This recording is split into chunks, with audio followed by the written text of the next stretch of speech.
Fronta Veritas Report. Mga kapanalig, at alamin ang paghahanda ng MMDA sa magiging epekto ng bagyong Inday kung sakaling maglandfall ito sa ating bansa. Sa ulat ni Nolan Ariola. Nolan? Maraming salamat mga kapanalig. Nagigpit na ng paghahanda ang Metropolitan Manila Development Authority o MMDA kaugnay na inasahang pagpasok sa Philippine Area of Responsibility na Super Typhoon Bavi na tatawaging bagyong Inday sa oras na pumasok ito sa bansa.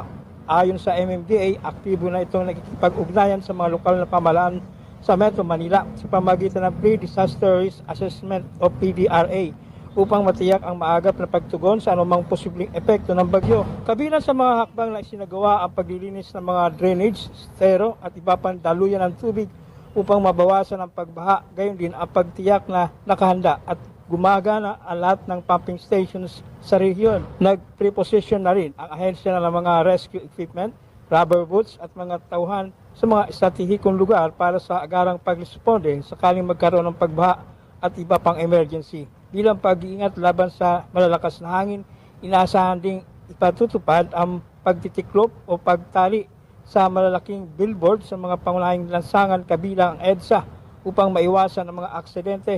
Nakaalito rin ang mga traffic at clearing teams ng MMDA para sa mabilis na pagtanggal ng mga natumbang puno at iba pang sagabal sa kalsada habang tutulong sa pamamahala ng daloy ng trapiko sa mga rutang maaaring maapektuhan ng masamang panahon.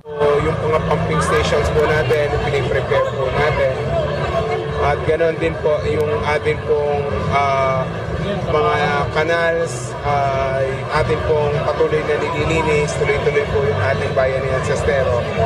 Determine ng pre-positioning, preemptive evacuation and all. Mga kapanalig, ang simbahang Katolika ay lagi ang nagpapaalala na laging paghandaan ang anumang kalamidad na darating saan man. Para sa Veritas 846, ang radyo ng simbahan, ako ang inyong kapanalig, Nolan Ariola, sumainyo ang katotohanan. At pamahalaang panlalawigan ng Batangas, tiniyak ang kahandaan sa pagpasok ng bagyong Inday. Sa ulat natin ni Koy Hipolito. Koy?